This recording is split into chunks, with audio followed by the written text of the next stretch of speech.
Assalamualaikum warahmatullahi wabarakatuh. Yang saya hormati Profesor Dr. Tandedulin Edwardus MBA selaku dosen pembimbing. Yang saya hormati Bapak dan Ibu dosen penguji. Perkenalkan, nama saya Ardianti Hayani Tias, mahasiswa MBA TIK UGM angkatan SIMPA 38 konsentrasi finance.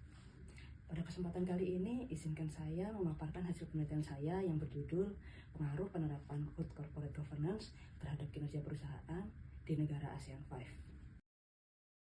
Good Corporate Governance atau GCG menjadi salah satu pilar utama untuk menjaga stabilitas dan keberlanjutan perusahaan, terutama di kawasan ASEAN yang memiliki dinamika ekonomi dan regulasi yang beragam. Sejak krisis keuangan Asia pada tahun 1997 hingga 1998, negara-negara ASEAN telah memperkuat regulasi terkait tata kelola perusahaan untuk meningkatkan kepercayaan investor dan DSI global. Berikut adalah keberagaman regulasi GCG di negara-negara ASEAN 5. Di Indonesia, OJK menerbitkan peraturan nomor 21/POJK.04 tahun 2015 yang mendorong penerapan tata kelola perusahaan pada perusahaan terbuka. Kemudian di Malaysia terdapat Malaysia Code of Corporate Governance atau MCCG yang menerapkan transparansi dan akuntabilitas. Kemudian di Singapura menerapkan Code of Corporate Governance yang dikeluarkan oleh Monetary Authority of Singapore. Kemudian di Thailand terdapat Komisi Sekuritas dan Bursa Thailand, yaitu SEC Thailand, yang mewajibkan perusahaan untuk menerapkan Corporate Governance Code atau CG Code. Kemudian di Filipina terdapat Code of Corporate Governance for Publicly Listed Company yang mendukung tata kelola yang berorientasi pada hak pemegang saham. Penerapan GCG di ASEAN 5 ini berperan penting dalam meningkatkan daya saing kawasan ini di kancah global. Namun pandemi COVID-19 telah memberikan tantangan besar bagi perusahaan untuk menjaga stabilitas dan kepercayaan investor, sekaligus menguji ketahanan sistem tata kelola yang diterapkan. Penelitian ini bertujuan untuk menjawab pertanyaan-pertanyaan sebagai berikut, yaitu apakah penerapan GCG berpengaruh terhadap kinerja perusahaan, serta apakah terdapat perbedaan pengaruh GCG pada periode yang berbeda, yaitu sebelum, selama, dan setelah pandemi COVID-19. Landasan teori yang digunakan dalam penelitian kali ini, yang pertama adalah Good Corporate Governance menurut OECD tahun 2004, yang mana GCG merupakan kerangka kerja yang mengarahkan dan mengontrol perusahaan untuk mencapai tujuan menjaga akuntabilitas serta melindungi kepentingan pemangku kepentingan. Prinsip utama GCG yang dianut adalah transparansi, akuntabilitas, tanggung jawab, independensi, dan keadilan. Kemudian ada pula teori agensi yang menyoroti hubungan antara pemegang saham sebagai prinsipal dan manajer sebagai agen. Konflik akan muncul jika manajer sebagai agen justru bertindak untuk kepentingan pribadinya, bukan untuk kepentingan pemegang saham yang merupakan prinsipal. Oleh karena itu, penerapan GCG diharapkan dapat membantu meminimalkan konflik ini dengan menciptakan struktur pengawasan dan akuntabilitas yang jelas. Kinerja perusahaan dapat diukur melalui 3, yaitu Return of Asset atau ROA, yang digunakan untuk mengukur efisiensi perusahaan dalam mengelola asetnya dalam menghasilkan laba. Kemudian Return on Equity atau ROE mengukur kemampuan perusahaan dalam menghasilkan laba bagi pemegang sahamnya. Kemudian yang ketiga Tobin-Skew yang mengukur nilai pasar perusahaan dibandingkan nilai penggantian asetnya. Penelitian terdahulu menunjukkan bahwa GCG memiliki dampak positif terhadap kinerja perusahaan, terutama pada peningkatan efisiensi operasional dan stabilitas keuangan. Karena penerapan GCG diyakini mampu meningkatkan efisiensi penggunaan sumber daya dan menjaga keseimbangan kepentingan pemangku kepentingan. Seperti pada penelitian sebelumnya yang menunjukkan pengaruh positif antara GCG dan kinerja perusahaan, penelitian ini mengusulkan hipotesis pertama, yaitu penerapan GCG berpengaruh positif terhadap kinerja perusahaan. Kemudian terdapat beberapa periode yang berbeda yang dialami sepanjang penelitian ini, sehingga peneliti ingin meneliti perbedaan dari ketiga periode tersebut, yaitu pertama periode sebelum COVID-19, yaitu diwakili oleh tahun 2018 hingga tahun 2019, kemudian selama periode COVID, yaitu tahun 2020 hingga tahun 2021, Kemudian setelah pandemi COVID 2019, yaitu tahun 2022 hingga 2023. Sehingga hipotesis kedua dari penelitian ini adalah apakah terdapat perbedaan pengaruh GCG terhadap kinerja perusahaan pada periode yang berbeda. Kerangka konsep penelitian ini memvisualisasikan hubungan antara variabel independen, dependen, dan kontrol yang menunjukkan bagaimana penerapan GCG mempengaruhi kinerja perusahaan secara langsung. Kemudian bagaimana variabel kontrol seperti ukuran perusahaan, leverage, dan pertumbuhan laba turut mempengaruhi hubungan tersebut. Kemudian perbandingan efek penerapan GCG pada periode berbeda, yaitu sebelum, selama, dan setelah pandemi COVID-19. Kemudian penelitian ini diteliti menggunakan pendekatan kuantitatif dengan model regresi data panel. Pendekatan ini dipilih karena mampu menangkap dinamika hubungan antara variabel dalam jangka waktu tertentu, sekaligus mengontrol perbedaan antar perusahaan. Tujuan utamanya adalah untuk menguji pengaruh GCG terhadap kinerja perusahaan di negara ASEAN 5, serta mengevaluasi perbedaannya pada 3 periode, yaitu sebelum pandemi, kemudian selama pandemi, dan setelah pandemi COVID-19. Sumber data yang digunakan dalam penelitian ini berasal dari database keuangan Refinitiv Icon yang merupakan salah satu sumber data keuangan data kelola perusahaan global yang komprehensif. Populasi dalam penelitian ini adalah perusahaan publik di ASEAN 5 meliputi negara Indonesia, Malaysia, Singapura, Thailand, dan Filipina. Kemudian sampel dipilih menggunakan progressive sampling dengan kriteria yaitu perusahaan yang tercatat di bursa saham masing-masing negara selama periode tahun 2018 hingga 2023.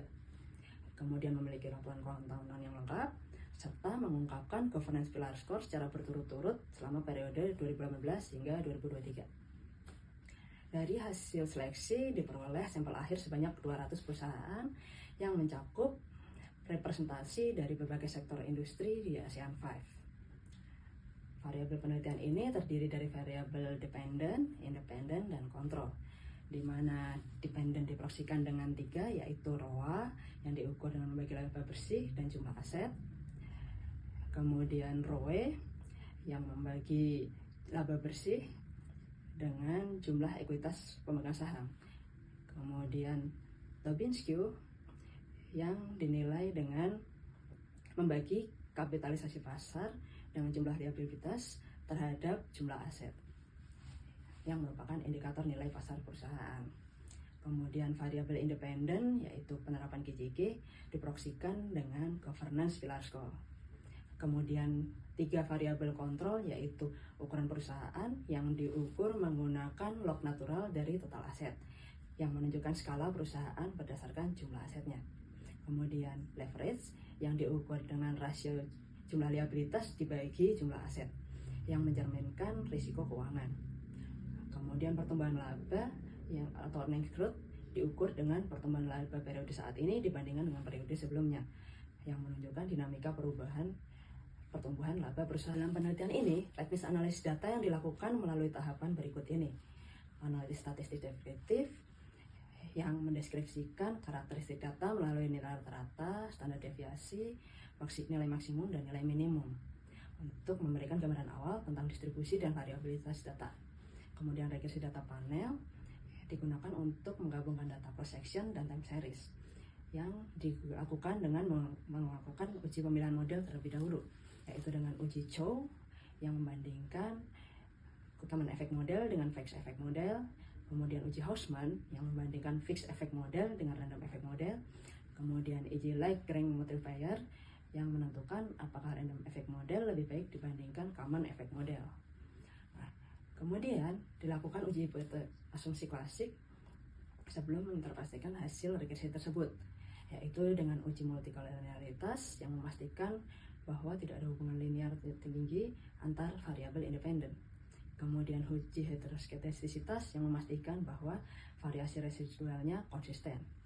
Kemudian dilakukan uji hipotesis dengan menggunakan uji F, yaitu untuk menguji pengaruh independen secara simultan terhadap variabel dependen. Kemudian uji T untuk menguji variabel independen terhadap variable dependent secara individu. Kemudian koefisien determinasi atau adjusted R-square yang menilai seberapa baik model ini menjelaskan variabilitas data. Hasil statistik deskriptifnya pada tahun keseluruhan yaitu 2018 hingga 2023, ROA menunjukkan rata-rata 0,05, sedangkan ROE rata-ratanya adalah 0,06, mencerminkan profitabilitas yang stabil namun rendah. Sedangkan Tobin-Skew memiliki rata-rata nilai 1,7, menunjukkan nilai pasar perusahaan masih positif dengan variasi yang signifikan. Kemudian governance atau GCG memiliki skor rata-rata 54,37, menandakan implementasi GCG berada pada tingkat moderat. Pada periode sebelum COVID, yaitu 2018-19, kinerja lebih stabil dengan Tobin-Skew tertinggi yaitu 1,88, mencerminkan apresiasi pasar yang kuat. Sedangkan governance rata-rata 50,15, menunjukkan awal penerapan GCG yang mulai diperhatikan.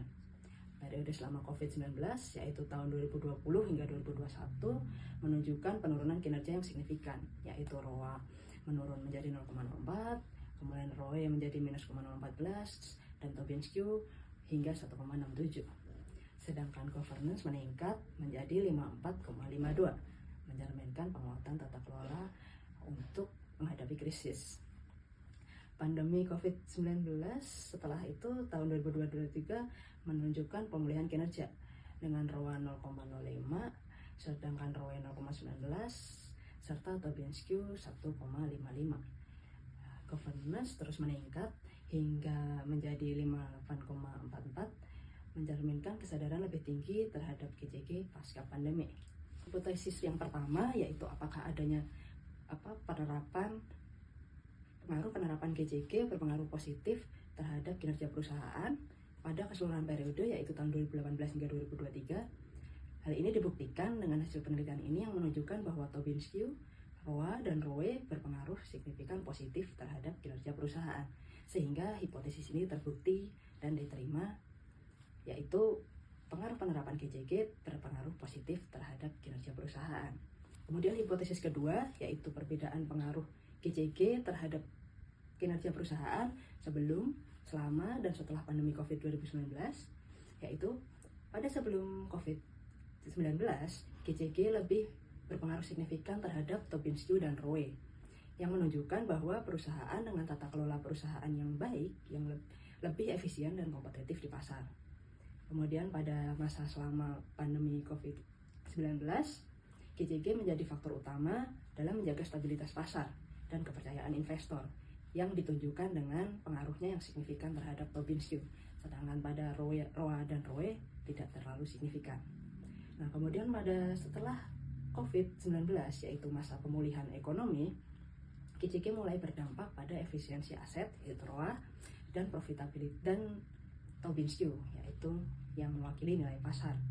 Namun dampaknya terhadap profitabilitas yaitu ROE belum terlalu terlihat, menunjukkan bahwa perusahaan yang konsisten menerapkan GCG lebih cepat pulih dan meningkatkan kinerja perusahaannya.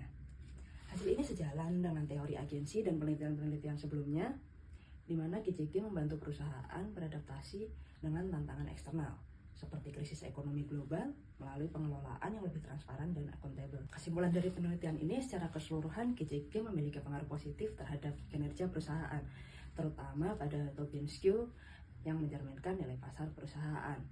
Kemudian terdapat perbedaan pengaruh GCG di 3 periode, dengan pengaruh terbesar adalah selama pandemi yang paling signifikan.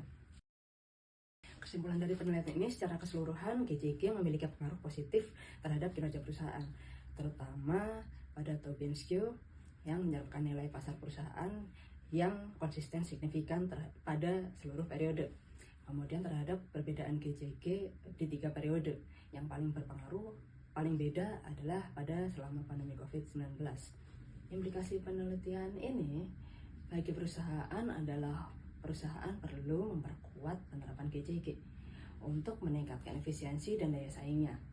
Kemudian bagi investor, diharapkan GCG dapat digunakan sebagai indikator kepercayaan dan stabilitas perusahaan. Kemudian bagi regulator, diharapkan regulator harus memperkuat kebijakan yang mendorong implementasi GJG di ASEAN 5. Nah, penelitian ini memiliki keterbatasan, yaitu ketersediaan data dan variasi regulasi antar negara, serta tantangan konsistensi data selama pandemi.